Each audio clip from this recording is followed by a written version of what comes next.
الله أكبر الله أكبر لا إله إلا الله والله أكبر الله أكبر ولله الحمد الله أكبر الله أكبر لا إله إلا الله والله أكبر الله أكبر ولله الحمد الله أكبر الله أكبر لا إله إلا الله والله أكبر الله أكبر ولله الحمد الحمد لله نحمده ونستعينه ونستغفره ونؤمن به ونتوكل عليه ونعوذ بالله من شرور أنفسنا ومن سيئات أعمالنا من يهده الله فلا مضل له ومن يضلله فلا هادي له ونشهد أن لا إله إلا الله وحده لا شريك له ونشهد أن سيدنا ومولانا محمدا عبده ورسوله صلى الله تعالى عليه وعلى آله وأصحابه وبارك وسلم تسليما كثيرا كثيرا أما بعد فقد قال الله تعالى في القرآن المجيد والفرقان الحميد فأعوذ بالله من الشيطان الرجيم بسم الله الرحمن الرحيم يا أيها الذين آمنوا كتب عليكم الصيام كما كتب على الذين من قبلكم لعلكم تتقون وقال النبي صلى الله عليه وسلم إن لكل قوم عيدا وهذا عيدنا أو كما قال عليه الصلاة والسلام معزز سامعین کرام، بزرگوں اور دوستو، عید کے اس مبارک اور محترم دن میں ہم اور آپ یہاں پر جمع ہیں۔ اللہ رب العزت اس مبارک دن کے انعامات اور اکرامات سے ہم سب کو سرفراز فرمائے۔ آج کا یہ دن اللہ رب العزت کی جانب سے انعام کا دن ہے۔ نبی صلی اللہ علیہ وسلم نے ارشاد فرمایا کہ رمضان کے آخر میں ایک رات آتی ہے جس کو لیلۃ الجائزہ کہا جاتا ہے، جو انعام کی رات ہے۔ صحابہ نے پوچھا، اللہ کے رسول کیا وہ شب قدر ہے؟ آپ صلی اللہ علیہ وسلم نے ارشاد فرمایا، نہیں، مزدور کو مزدوری دینے کا وقت آ چکا ہوتا ہے۔ یہ گزشتہ رات جو گزری اس کو لیلۃ الجائزہ کہا جاتا ہے، اور آج کا جو دن ہے یہ یوم الجائزہ ہے، انعام کا دن ہے۔ اللہ کے رسول صلی اللہ علیہ وسلم نے ارشاد فرمایا کہ فرشتوں کی بہت بڑی تعداد زمین پر اترتی ہے اور ہر راستے کے کنارے پر کھڑے ہو کر اعلان کرتی ہے، یہ جماعت جس کو انسانوں اور جناتوں کے علاوہ ساری مخلوقات سنتی ہیں، ان کا اعلان ہوتا ہے کہ اے لوگو، اے روزے دارو، بڑھو اللہ رب العزت کی رحمت کی طرف، خیر کی طرف بڑھو۔ اور پھر اس کے بعد اللہ تبارک و تعالی ان فرشتوں سے پوچھتے ہیں کہ فرشتوں ذرا بتاؤ اس مزدور کی مزدوری کیا ہے جس نے اپنی مزدوری مکمل کر لی ہو، اپنا کام مکمل کر لیا ہو۔ یہ فرشتے کہتے ہیں پروردگار عالم، اس کی مزدوری یہ ہے کہ اس کی اجرت دے دی جائے، اس کا پورا پورا اجر دے دیا جائے۔ اللہ رب العزت کہتے ہیں، میرے فرشتوں، تم گواہ رہو کہ میں نے اپنے ان بندوں کو معاف کر دیا ہے، اور یہ مجھ سے آج جو مانگیں گے میں انہیں عطا کروں گا۔ آخرت کے بارے میں تو جو مانگیں گے وہ دے دوں گا، اور دنیا کے بارے میں جو مانگیں گے ان کی مصلحت کے اعتبار سے میں انہیں عطا کروں گا۔ یہ اتنا مبارک دن ہے، اتنا مقدس دن ہے۔ اس دن کو عید کا دن کہا جاتا ہے، لیکن یہ کس کے لیے عید کا دن ہے؟ عید للابرار، نیک لوگوں کے واسطے عید کا دن ہے۔ ووعید للفجار، اور فاجروں فاسقوں کے واسطے، یعنی جنہوں نے رمضان کی قدر نہیں کی، اور رمضان کے اندر جس طرح زندگی گزارنی چاہیے تھی نہیں گزاری، رمضان کے روزے نہیں رکھے، رمضان کے روزوں کا خیال نہیں کیا، رمضان کے اندر اپنے آپ کو گناہوں سے بچایا نہیں، ان کے واسطے یہ عید وعید ہے۔ عید تو نیک لوگوں کے واسطے ہے۔ بہت بڑا طبقہ مسلمانوں کا ایسا ہے، اور خصوصاً ایسے علاقوں میں جہاں مسجدیں وغیرہ نہیں ہیں اور دین کا ماحول نہیں ہے، کہ پورا رمضان گزر جاتا ہے اور کبھی سحری کے واسطے چولہا تک نہیں جلتا، حالانکہ معلوم ہے کہ رمضان کا مہینہ ہے، یہ مقدس مہینہ ہے، یہ مبارک مہینہ ہے، یہ محترم مہینہ ہے، اور اس مہینے کے اندر روزہ رکھنا ہے، اور یہ روزہ رکھنا ضروری ہے، اس روزہ رکھے بغیر کوئی چارہ نہیں ہے۔ لیکن شہروں میں ہو، دیہاتوں میں ہو، ہر جگہ پر ایسے لوگ مل جائیں گے جنہوں نے روزوں کا خیال نہیں کیا، روزوں کی کوئی وقعت، کوئی عظمت ان کے دلوں کے اندر نہیں رہی، تو اگرچہ وہ آج کے دن نئے کپڑے پہن کر اور غسل کر کے اور عطر لگا کے اور سارے لوگوں کے ساتھ عیدگاہ میں آ جائیں اور عید کی خوشیاں منا لیں، لیکن وہ اصلی خوشی کے حقدار نہیں ہے، اور وہ خوشی اور وہ انعام جو اللہ رب العزت عطا فرمانے والے ہیں وہ تو ان روزے داروں کے واسطے ہے جنہوں نے 30 دن اللہ رب العزت کی فرما برداری کی ہے اور ان روزوں کا صحیح انداز میں خیال کیا ہے۔ یہ عید کا دن، خوشی کا دن ان لوگوں کے لیے ہے۔ نبی صلی اللہ علیہ وسلم جب مکہ المکرمہ سے ہجرت کر کے مدینہ المنورہ تشریف لے گئے تو وہاں کے لوگوں کو دیکھا کہ وہ 2 دن جو ہے خوشی مناتے ہیں، کھیل کود کرتے ہیں، تو اللہ کے رسول صلی اللہ علیہ وسلم نے ان سے پوچھا ما هذان الیومان، یہ کون سے 2 دن ہیں جس کے اندر تم جو ہے اپنا تہوار مناتے ہو، کھیل کود کرتے ہو؟ انہوں نے کہا کہ ہم زمانے جاہلیت سے کرتے ہوئے آ رہے ہیں، ان دنوں کے اندر ہم کھیلتے ہیں۔ اللہ کے رسول صلی اللہ علیہ وسلم نے ارشاد فرمایا ان 2 دنوں کے بدلے میں اللہ رب العزت نے تمہیں 2 دوسری عیدیں، عید الاضحیٰ اور عید الفطر عطا فرمائی ہیں۔ یہ نبی کریم صلی اللہ علیہ وسلم نے ارشاد فرمایا، اور نبی کریم صلی اللہ علیہ وسلم کا اور ایک ارشاد ہے ان لکل قوم عیدا وہذا عیدنا، کہ دنیا کے اندر جتنے مذاہب پائے جاتے ہیں، جتنی قومیں پائی جاتی ہیں، ہر قوم میں، ہر مذہب میں کوئی نہ کوئی تہوار ہوتا ہے، کوئی نہ کوئی عید ہوتا ہے، عید منانے کا انداز ہوتا ہے۔ لیکن آپ پوری تاریخ اٹھا کر دیکھ لیجئے، چاہے وہ آسمانی مذاہب ہوں یا غیر آسمانی مذاہب ہو، اس کے اندر جو تہوار ہیں، اس کے اندر جو عیدیں ہیں، ان کا حال یہ ہے کہ وہ گزشتہ کے کسی واقعے پر اس کو بنیاد بنایا گیا ہے، کسی کی ولادت پہ، کسی کی وفات پہ، یا کوئی بڑا واقعہ رونما ہونے پر، جیسے کہ حضرت نوح علیہ السلام کی قوم ایک الگ دن عید مناتی تھی جس دن وہ لوگ جو ہے کشتی سے اترے تھے اور کامیابی کے ساتھ پھر زمین کے اوپر اتر گئے تھے۔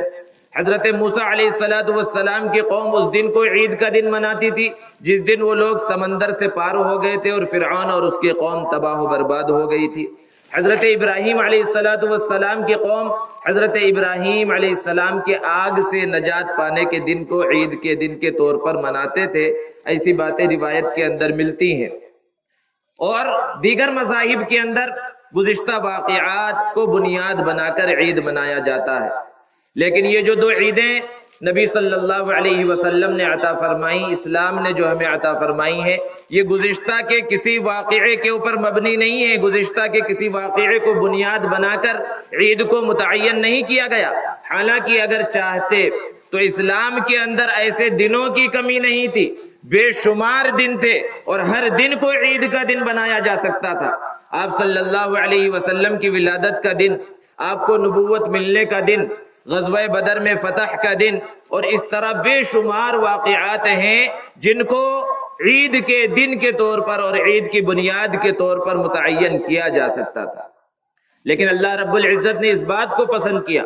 کہ یہ بندے عید اس دن منائیں جب عبادت سے فارغ ہو جائیں۔ تو رمضان میں مسلمانوں نے اللہ رب العزت کی عبادت کی، روزے رکھے، مشقت برداشت کی، مجاہدہ کیا،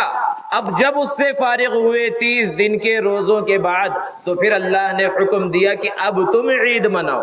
تو یہ جو عید الفطر منائی جا رہی ہے، اسلام کی اہم بنیاد روزوں کے ختم کے بعد یہ عید منائی جا رہی ہے۔ اور دوسری جو عید ہے عید الاضحیٰ، وہ مسلمان جو بہت بڑی تعداد میں حج کرنے کے واسطے مکہ المکرمہ پہنچتے ہیں، اور حج کے سب سے اہم رکن وقوف عرفہ سے 9 ذی الحجہ کو فارغ ہوتے ہیں تو اس کے اگلے دن پوری دنیا کے اندر مسلمان عید مناتے ہیں۔ اور رمضان کی عظمت اور رمضان کی فضیلت کے بارے میں ہم بارہا سنتے ہیں کہ اس کی عظمت اور فضیلت قرآن کی وجہ سے۔ شہر رمضان الذی انزل فیہ القرآن،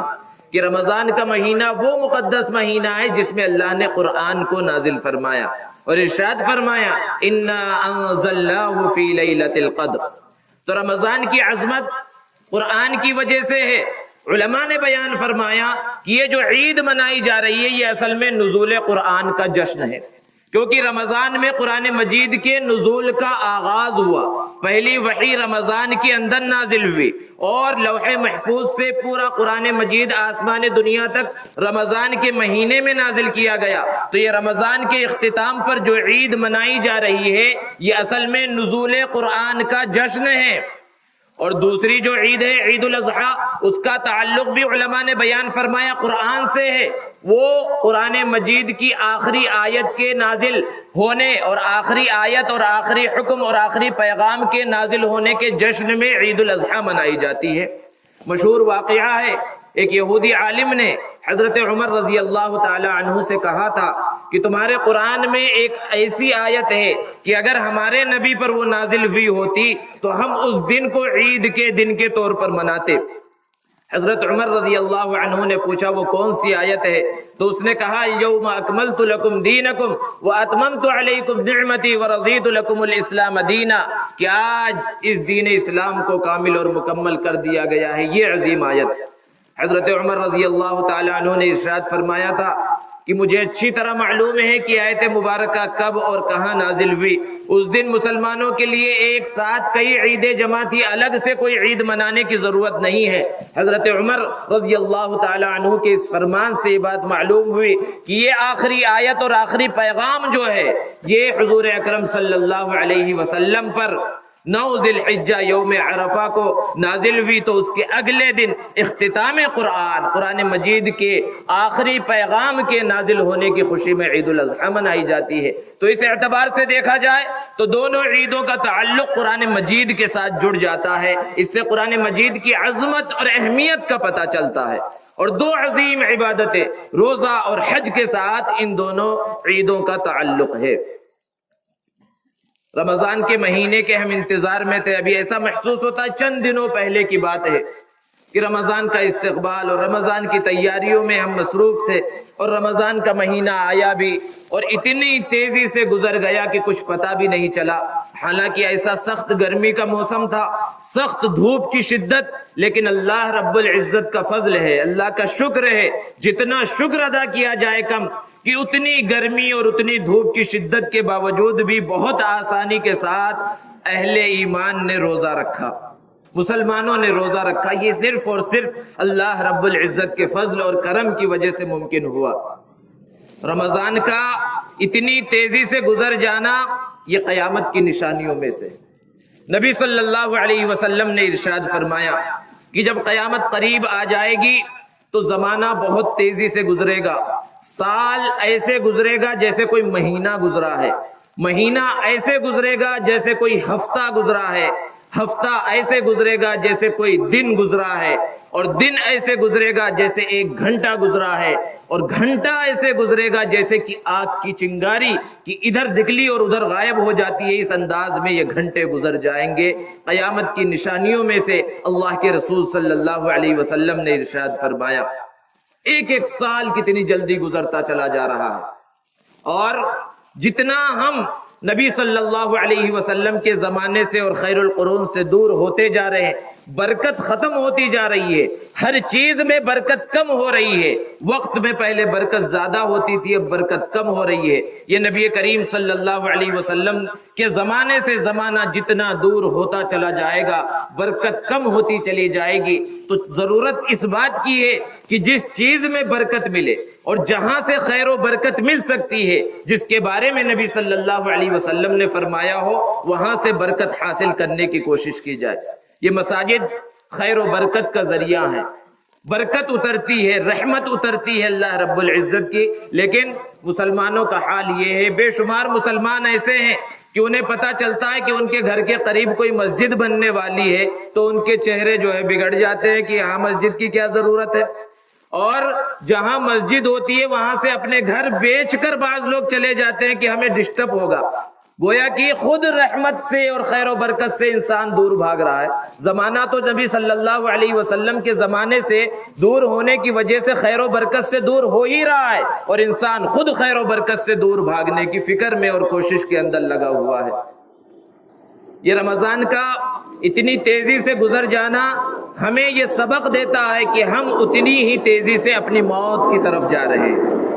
ہم موت کے قریب ہو رہے ہیں، اپنی پیدائش سے دور ہوتے جا رہے ہیں، اپنی زندگی سے دور ہوتے جا رہے ہیں، اور اپنے موت کے قریب ہوتے جا رہے ہیں۔ اور انسان جس چیز کے قریب ہو جائے اسی چیز کا اعتبار کیا جاتا ہے، اسی چیز کا اصلاً اعتبار ہوتا ہے۔ انسان موت کے قریب ہو رہا ہے تو ہونا یہ چاہیے کہ موت کے بعد جو حالات پیش آنے والے ہیں اس کی تیاری کرے۔ ایسی بات جب کہی جاتی ہے تو لوگ کہتے ہیں بھئی عید کے دن خوشی کے موقع پر بھی یہ موت اور قیامت اور آخرت کے مرحلے سے اور اس کو بیان کرنے سے فرصت نہیں ملتی۔ ایک مسلمان کی اصل زندگی تو وہی زندگی ہے، اور وہاں کی جو خوشی ہے وہ اصل خوشی ہے۔ وہاں خوشی کیسی ہوگی؟ اگر انسان کامیاب ہوگا، نبی صلی اللہ علیہ وسلم کا دیدار ہوگا، نبی صلی اللہ علیہ وسلم کا ساتھ میسر آئے گا، اللہ رب العزت کا دیدار ہوگا، نیک لوگوں کا دیدار ہوگا، نیک لوگوں کی معیت حاصل ہوگی۔ وہ زندگی اصل زندگی ہے، اور اسی زندگی کی اس زندگی میں مختصر سی زندگی کے اندر ہمیں تیاری کرنا ہے۔ تو جس طرح رمضان کے اختتام پر جو دن آتا ہے وہ خوشیوں کا دن ہے، خوشبوؤں کا دن ہے، دوستوں سے ملاقات کا دن ہے، رشتہ داروں سے ملاقات کا دن ہے۔ اگر ہم اپنی پوری زندگی رمضان بنا لیں، جس طرح ہم رمضان میں اللہ سے ڈرتے ہیں، جس طرح رمضان میں گناہوں سے بچنے کی کوشش کرتے ہیں، جس طرح رمضان میں عبادتیں کرتے ہیں، اگر پوری زندگی ہم رمضان بنا لیں تو جس طرح رمضان کے اختتام پر جو دن آتا ہے وہ خوشیوں کا دن ہے۔ آج ہر ایک کے چہرے پر خوشی نظر آ رہی ہے، ہر ایک فرحت و انبساط کے اندر ہے۔ تو اس زندگی کے اختتام پر اگر پوری زندگی کو رمضان بنا لیا گیا تو اس زندگی کے اختتام پر جو دن آئے گا، جو موت کا دن ہوگا، وہ بھی اسی عید کے دن کی طرح خوشیوں کا دن ہوگا، خوشبوؤں کا دن ہوگا، اور اللہ سے ملاقات کا دن ہوگا، اور خوشی خوشی بندہ جائے گا۔ عید کے دن کی ایک سنت ہے، نبی صلی اللہ علیہ وسلم کا معمول تھا عطر لگانا۔ اللہ رب العزت نے جن کو وسعت دی انہوں نے غسل کیا اور عطر لگایا، اور گھر سے جو ہے اپنے نکلے، گھر سے عطر لگا کے نکلے۔ پھر کوئی دوست مل گیا، ایک عطر کی شیشی بڑھا دی تو اس کو انکار نہیں کر سکا، وہ عطر لگا لیا۔ پھر اور کوئی مل گیا اور ایک عطر لگا لیا۔ 3-4 عطر مختلف قسم کے جب اس نے لگا لیے، اب وہ سونگ رہا ہے تو اسے پتہ ہی نہیں چل رہا ہے کون سی خوشبو ہے۔ کوئی جنت الفردوس لگا رہا ہے تو پوچھ رہا ہے شمامہ ہے کیا، کوئی عود لگا رہا ہے تو بول رہا ہے خس ہے کیا۔ قوت شامہ جواب دے گئی 3-4 عطر میں، 3-4 خوشبوؤں میں، یہاں تک کہ جو اس کے ماہر ہیں وہ بھی چند خوشبوئیں اور چند عطر ایک ساتھ سونگتے ہیں تو انہیں خود پتہ نہیں چلتا کہ کس کی خوشبو ہے۔ جب نیک بندے کے انتقال کا وقت آتا ہے، اللہ رب العزت حضرت عزرائیل علیہ السلام سے کہتے ہیں کہ میرے فلاں بندے کو میرے پاس لے کر آؤ اور بہت اعزاز اور اکرام کے ساتھ لے کر آؤ۔ تو حضرت عزرائیل علیہ السلام اپنے ساتھ 500 فرشتوں کو لیتے ہیں اور انہیں کہتے ہیں کہ سب ایک ایک گلدستے کو لے لو اور ہر گلدستے کے اندر 20 قسم کے پھول ہو جن کا رنگ الگ ہو، جن کی خوشبو الگ ہو۔ اب ذرا تصور کیجئے 500 فرشتے ہیں، 500 گلدستے ہیں، اور اس میں ہر ایک کے پاس 20 قسم کے پھول ہیں، ہر ایک کا رنگ الگ، ہر ایک کی خوشبو الگ ہے، اور پھر اس اعزاز اور اکرام کے ساتھ اس کی روح کو لینے کے واسطے آتے ہیں۔ اور ایک حدیث میں نبی صلی اللہ علیہ وسلم نے ارشاد فرمایا کہ جب نیک بندے کا انتقال ہوتا ہے تو جب اس کا جنازہ راستے سے چلتا ہے تو 70,000 فرشتے دائیں بائیں اس کے استقبال کے اندر چلتے ہیں۔ یہ کب ہوتا ہے؟ جب زندگی ایسی گزرے جیسی رمضان کے اندر ایک انسان صحیح انداز میں گزارتا ہے۔ تو یہ رمضان کا مہینہ آخرت کی تیاری اور اس کی یاد دہانی کے واسطے ہے۔ آج عید کے دن عید کی سنتیں پوری کی گئی، غسل کیا گیا، نئے کپڑے اگر اللہ نے دیے تو وہ پہنے گئے، عطر کو لگایا گیا، اور پھر اس کے بعد سب اپنے اپنے گھروں سے نکل کر بغیر اذان کے، کوئی اذان نہیں دی گئی آج کی نماز کے واسطے، اور یہاں پر آ گئے ہیں۔ اب یہ جو سنتیں ہم ادا کر رہے ہیں، آخری زندگی اور بعد میں آنے والی زندگی کا تھوڑا سا مراقبہ کر لے، تھوڑا سا دھیان لے کر آ جائے کہ آج ہم نے اپنے گھر کے اندر اپنے ہاتھوں سے غسل کر لیا، ایک دن وہ آئے گا کہ جب ہم اس لائق نہیں ہوں گے کہ اپنے ہاتھوں سے نہا سکیں، دوسرے لوگ ہمیں نہلائیں گے۔ آج ہم نے خود اپنے ہاتھوں سے نئے نئے کپڑے پہن لیے، لیکن ایک دن وہ بھی آنے والا ہے کہ ان ہاتھوں کے اندر طاقت نہیں ہوگی، دوسرے لوگ عزیز و اقارب اور رشتہ دار ہمیں کپڑا پہنائیں گے، نیا سفید کپڑا ہمیں پہنائیں گے۔ اور آج تو ہم نے اپنے ہاتھ سے عطر لگایا، خوشبو لگائی، لیکن ایک دن وہ آنے والا ہے کہ ہم نیچے لیٹے ہوئے ہوں گے اور اوپر سے عطر ڈالا جائے گا، عطر کو چھڑکا جائے گا، عطر لگایا جائے گا۔ آج ہم اپنے قدموں سے چل کر عیدگاہ کی طرف نماز پڑھنے کے واسطے آ گئے، لیکن ایک دن وہ بھی آنے والا ہے ہمارے قدموں کے اندر طاقت نہیں ہوگی، ہمیں کندھوں پر اٹھا کر نماز پڑھانے کے لیے لے جایا جائے گا۔ اس آخری زندگی کا استحضار ہر غسل کے اندر ہو سکتا ہے، جمعے کے دن ہو سکتا ہے، عید کے دن ہو سکتا ہے۔ کیوں ہو سکتا ہے؟ اللہ کے رسول صلی اللہ علیہ وسلم نے ارشاد فرمایا، یہ اپنی اور کسی کی بات نہیں ہے کہ موت کو یاد کیا کرو، اور موت کی یاد کرنے کی یہ سب اوقات ہیں۔ اگر ان اوقات کے اندر بندے کو موت یاد آ جائے تو عید کی صحیح خوشی ملے گی۔ یہ عید کی خوشی دیگر مذاہب کے تہوار اور عیدوں کی طرح نہیں ہے کہ عید آ گئی تو پھر اس کے بعد ہر چیز کی اجازت ہے کہ جو چاہے کرو، کسی چیز کی روک ٹوک نہیں ہے اور جیسے چاہے زندگی گزارو، ایسا نہیں ہے۔ یہ عید کا دن اللہ نے انعام کے طور پر عطا کیا، شروعات ہی اللہ کی عبادت سے ہو رہی ہے۔ اس دن کی پورے دن کو صحیح انداز میں گزارنا ہے، دوستوں سے ملنا ہے، رشتہ داروں سے ملنا ہے، اللہ کو خوش کرنا ہے، گناہوں سے خاص طور سے بچنا ہے۔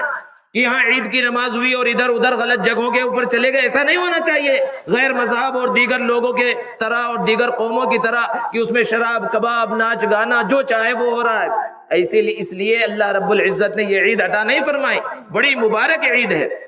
گھروں سے ہم چلے، ہمیں بتایا گیا کہ ایک راستے سے جو ہے آیا جائے اور جاتے وقت دوسرے راستے سے جایا جائے۔ کیا وجہ ہے؟ اسلام کی شان و شوکت کا مظاہرہ ہو،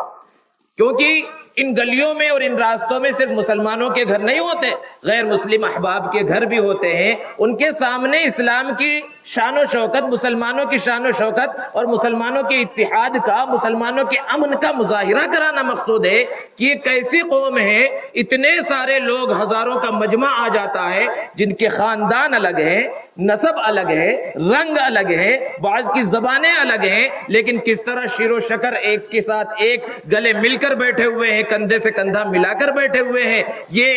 عدل کا عدل کا جو ہے سبق ہے، یہ مساوات کا سبق، یہ جو ہے پیغام یہ عید سے مل رہا ہے کہ الگ الگ راستوں سے جاؤ تاکہ ہر طرف مسلمان نظر آئیں اور مسلمانوں کا امن و امان نظر آئے۔ یہ جو دنیا مسلمانوں کو دہشت گرد بتلا رہی ہے، یہ کتنا بڑا اور جھوٹا اور غلط الزام ہے۔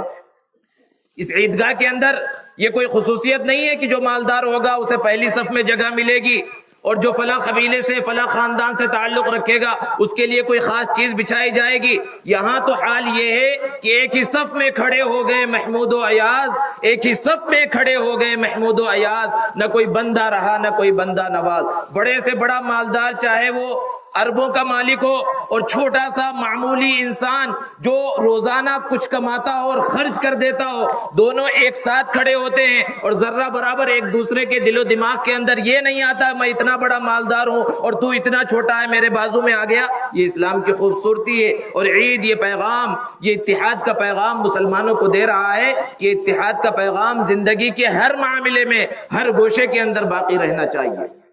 تو بہرحال عید کی بات چل رہی ہے، آج مسلمانوں کو خوشی ہے لیکن تھوڑا سا غم بھی ہے۔ غم ہے رمضان کے چلے جانے کا، بڑا قیمتی مہینہ تھا، لیکن غم جیسا ہمیں ہونا چاہیے وہ غم نہیں ہے، بلکہ بعض لوگوں کی زبانوں سے تو سنا گیا چلو بھائی بھوکا پیاسا رہنے کا مہینہ چلا گیا، ختم ہو گیا۔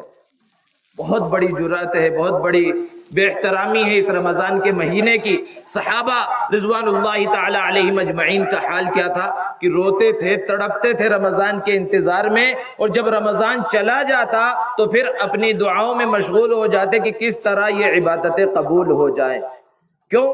کیونکہ انہیں اللہ سے محبت تھی، نبی صلی اللہ علیہ وسلم سے سچی پکی محبت ان کے دلوں کے اندر تھی، جس کی وجہ سے ان کا یہ حال تھا اور اس انداز میں وہ زندگی گزارتے تھے۔ آج ہم بھی محبت کا دعویٰ کرتے ہیں اور اس محبت کے بغیر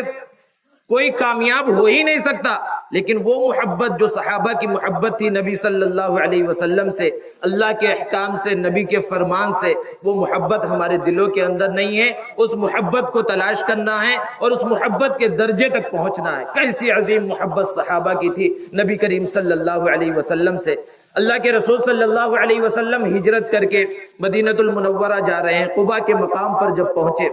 ایک نوجوان دوڑتا ہوا اللہ کے رسول صلی اللہ علیہ وسلم کے پاس آیا، طلحہ بن برا، اور کہا اے اللہ کے رسول مجھے آپ کی دعوت پسند آئی ہے، اور کلمہ طیبہ کا اقرار کر لیا اور کہا مسلمان ہو گیا ہوں اور مجھے آپ سے سب سے زیادہ محبت ہے، آپ جو کہیں گے وہ کروں گا۔ اللہ کے رسول صلی اللہ علیہ وسلم نے ارشاد فرمایا جاؤ اپنے باپ کی گردن لے کر آؤ۔ فوراً وہ نوجوان پلٹا، ٹھیک ہے اللہ کے رسول ابھی لاتا ہوں، جیسے کسی سے کہا جائے ذرا ایک گلاس پانی دو تو اس میں کوئی پریشانی نہیں ہوتی، ہاں ابھی لاتا ہوں، بالکل اس انداز میں۔ تھوڑی دور گیا، اللہ کے رسول صلی اللہ علیہ وسلم نے بلایا، ہمیں تو تمہارا امتحان لینا مقصود تھا، ہم گردنیں کاٹنے نہیں ہیں، ہم تو گردنیں جوڑنے کے واسطے آئے۔ اللہ کے رسول صلی اللہ علیہ وسلم پھر مدینہ چلے گئے۔ یہ محبت کا عالم ہے۔ آپ صلی اللہ علیہ وسلم مدینہ چلے گئے، کچھ دنوں کے بعد اس نوجوان کی، طلحہ بن برا رضی اللہ تعالی عنہ کی طبیعت بہت زیادہ خراب ہو گئی۔ اللہ کے رسول صلی اللہ علیہ وسلم کو پتا چلا کہ میرے دوست کی طبیعت خراب ہے، آپ پیدل تشریف لائے 3-3.5 کلومیٹر کا فاصلہ طے کر کے اپنے دوست کی عیادت کے واسطے۔ بہت قیمتی نوجوان، پیارا نوجوان، محبت کرنے والا نوجوان۔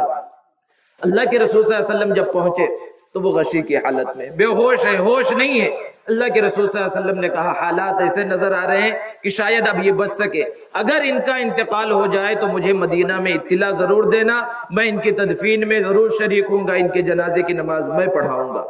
اللہ کے رسول صلی اللہ علیہ وسلم عیادت کر کے واپس تشریف لے گئے۔ پھر اس نوجوان کو ہوش آیا۔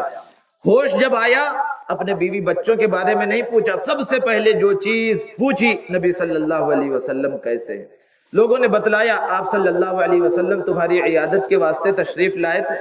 اور اللہ کے رسول صلی اللہ علیہ وسلم نے ایسی ایسی بات کہی ہے۔ تو طلحہ بن برا رضی اللہ تعالی عنہ نے کہا کہ مجھے بھی محسوس ہو رہا ہے کہ یہ میرا آخری وقت ہے، لیکن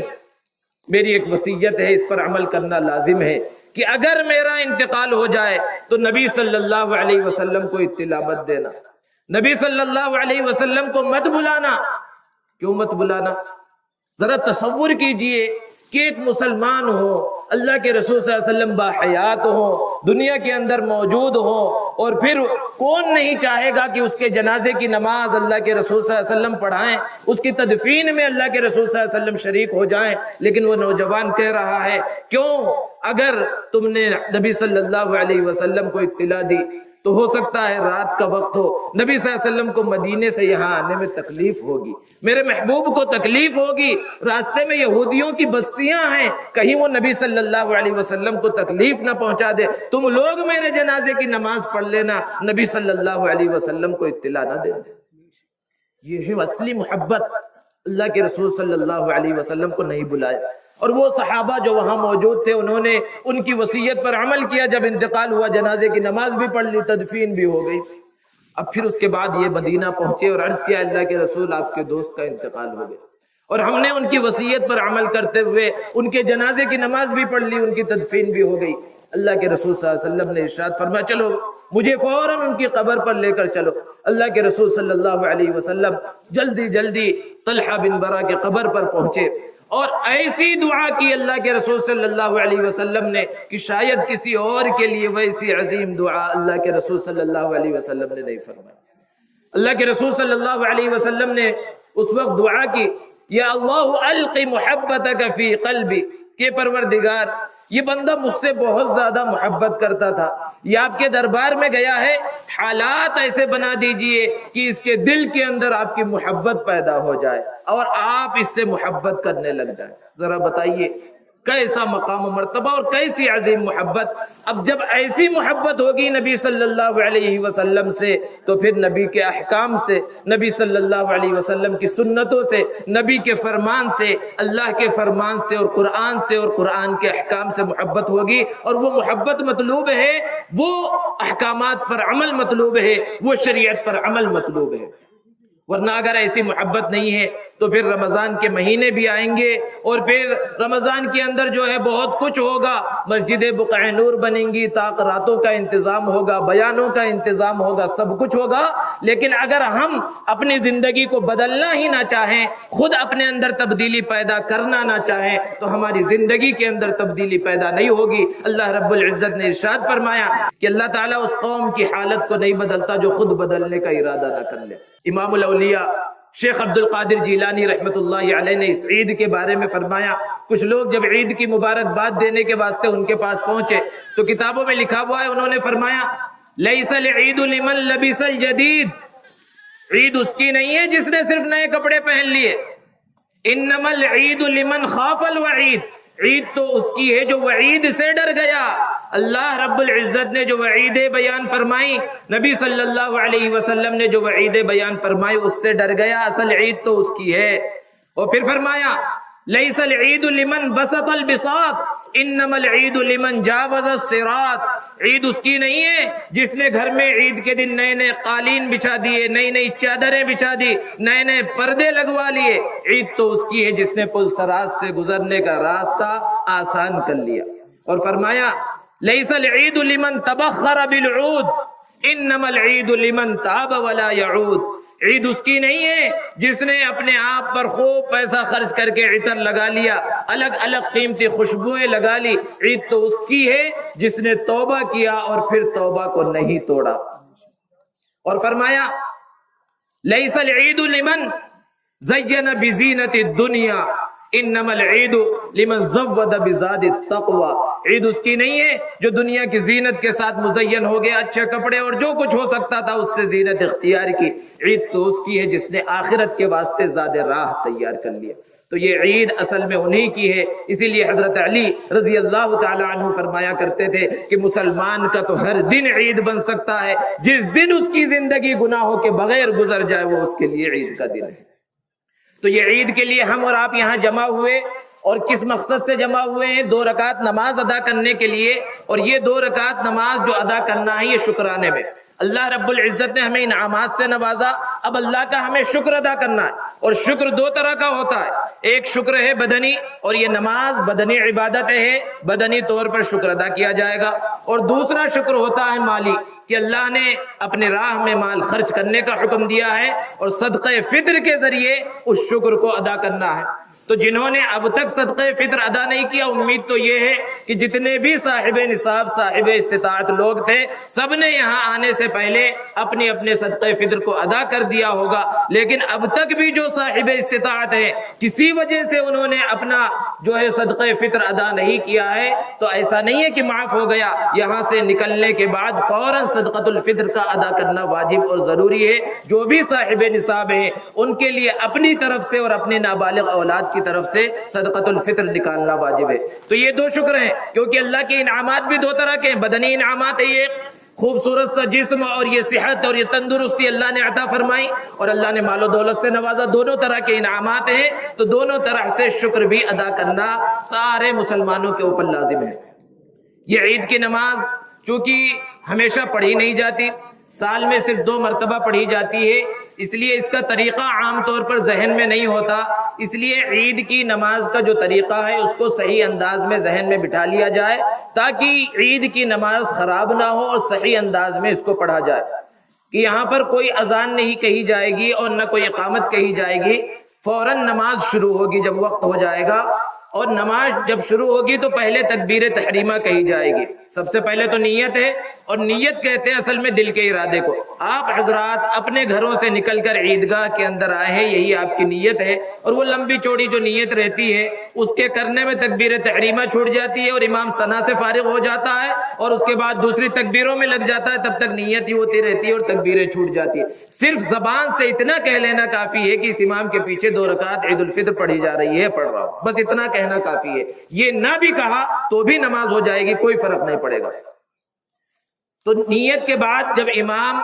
تکبیر تحریمہ کہے گا اس کے بعد ثنا پڑھی جائے گی، سب ثنا پڑھیں گے۔ اس کے بعد 3 زائد تکبیریں جو عید الفطر کی نماز کے ساتھ خاص ہے، عید الاضحیٰ کی نماز کے ساتھ خاص ہے، پہلی رکعت میں ثنا کے بعد 3 زائد تکبیریں کہی جائیں گی۔ تینوں تکبیروں میں اپنے ہاتھوں کو کانوں تک اٹھایا جائے گا۔ تیسری تکبیر میں ہاتھ کانوں تک اٹھانے کے بعد چھوڑے بغیر ہاتھ کو باندھ لیا جائے گا۔ پہلی 2 تکبیروں میں ہاتھوں کو چھوڑ دیا جائے گا، پھر اس کے بعد سورہ فاتحہ اور سورت پڑھی جائے گی اور عام نمازوں کی طرح پہلی رکعت کو مکمل کیا جائے گا۔ پھر اس کے بعد دوسری رکعت شروع ہوگی، پہلے سورہ فاتحہ پڑھی جائے گی، پھر اس کے بعد سورت پڑھی جائے گی، اور سورت پڑھی جانے کے بعد پھر 4 تکبیریں کہی جائیں گی۔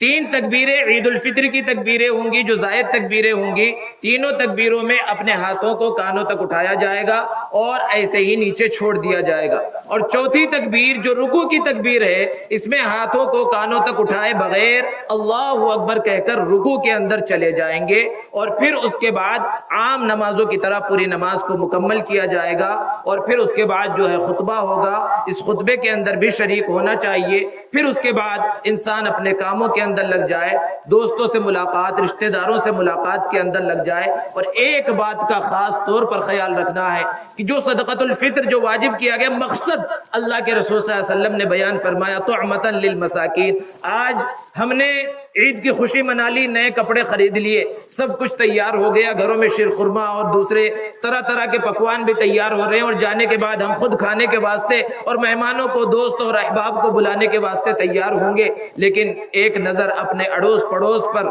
اپنے محلے میں بھی ڈال لیں کہ کہیں کوئی گھر ایسا تو نہیں ہے جہاں کے بچوں کو نئے کپڑے نہیں ملے،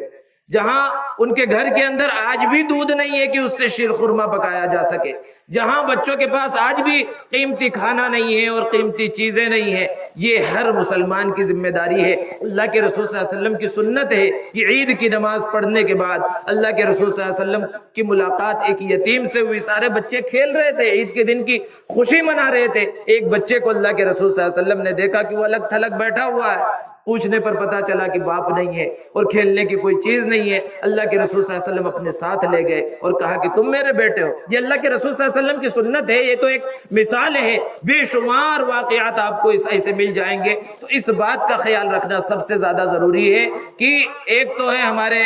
جو عیدگاہ کے آس پاس نظر آتے ہیں جو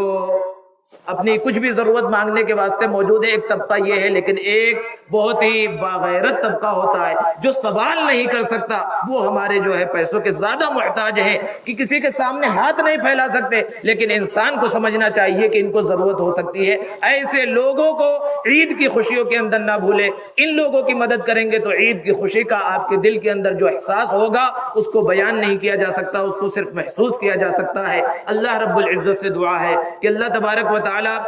ہمیں اس عید کی جتنی خوشیاں ہیں اور جتنے انعامات ہیں اور جتنی برکتیں ہیں سب سے نوازے، اور ہماری رمضان کی کوتاہیوں کی وجہ سے اور رمضان کی بے احترامیوں کی وجہ سے اللہ ہمیں محروم نہ فرما اور سارے انعامات سے نواز دے۔ یہ فرشتے تجھ سے کہہ رہے ہیں کہ ان کو ان کا اجر دے دے۔ یہ جتنے بندے آئے ہیں جنہوں نے روزہ رکھا یا نہیں رکھا، تیرے پروردگار تیرے دربار کے اندر تو کچھ بھی کمی نہیں ہے، تو جسے چاہے جب چاہے جیسے چاہے معاف کر سکتا ہے۔ کچھ نیک لوگ ہوں گے، ان کے بدلے میں جنہوں نے نیکی نہیں کی ان کی برکت کی وجہ سے انہیں بھی معاف فرما، اور ہم سب کی عبادت کو قبول فرما، اور جتنے لوگ یہاں آئے ہیں سب کے دلوں کے اندر محبت پیدا فرما، اتحاد اور اتفاق مسلمانوں کے درمیان پیدا فرما۔ اب وقت بالکل قریب ہو چکا ہے، صفیں بنا لی جائیں، اور اگر درمیان میں بچے موجود ہوں تو ان کو سائیڈ میں کر دیا جائے، صفیں بالکل سیدھی بنائی جائے۔ پچھلے حصے میں جب صفحے بن جائے